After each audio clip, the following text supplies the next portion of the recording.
아동학대 사건이 발생할 때마다 집중적인 조명을 받고 법과 제도를 정비하자는 움직임이 있지만 아동학대는 오히려 늘고 있습니다. 다시 학대를 당하는 비율도 증가하고 있는데 우리 사회가 조금만 더 신경 쓰고 대응했다면 일어나지 않을 수도 있었던 일입니다.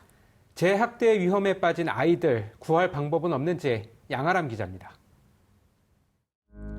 한겨울 아파트 베란다 찬물이 담긴 욕조 안에서 벌써다 숨진 9살 아이. 손발이 묶인 채 구타당하다 숨진 5살 아이.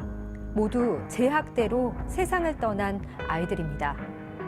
여행 가방에 갇혔다 숨진 9살 아이도 또다시 학대를 당할 수 있는 위험에 노출돼 있었지만 제대로 된 보호 조치를 받지 못했습니다.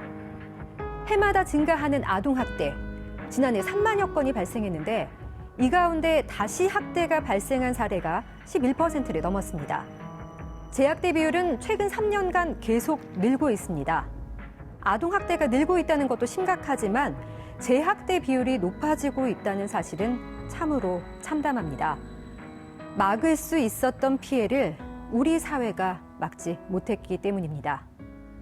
아이들을 학대한 사람을 보니 75% 이상이 부모였습니다. 재학대 사례로 좁혀보면 부모가 학대한 경우가 94%를 넘었습니다. 재학대를 당한 아이들, 어디로 갈까요? 6명의 꽃 같은 아이들은 하늘나라로 갔습니다. 아동 보호시설 등으로 간 경우도 있었지만 4명 중 3명이 가정에 남았습니다.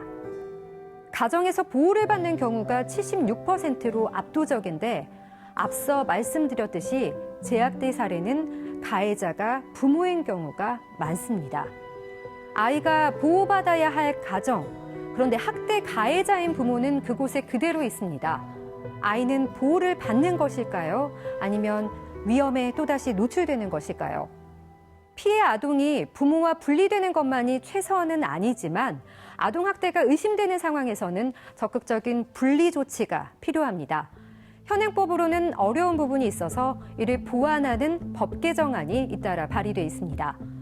법에서는 또 아동학대를 한 사람에게 예방 차원에서 수강 명령이나 치료 프로그램 이수 명령을 내릴 수 있도록 하고 있는데 어디까지나 선택이지 의무사항은 아닙니다.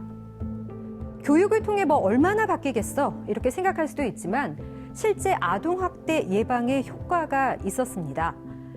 굿네이버스가 아동학대 가정을 대상으로 상담과 교육 등을 실시한 후에 재학대율을 조사해봤더니요, 절반 수준으로 떨어졌습니다. 국회에는 아동학대 행위자의 재범을 방지하기 위해 교육을 강화하는 내용의 법 개정안이 계류돼 있고 현재 긍정적으로 검토되고 있습니다. TBS 양아람입니다.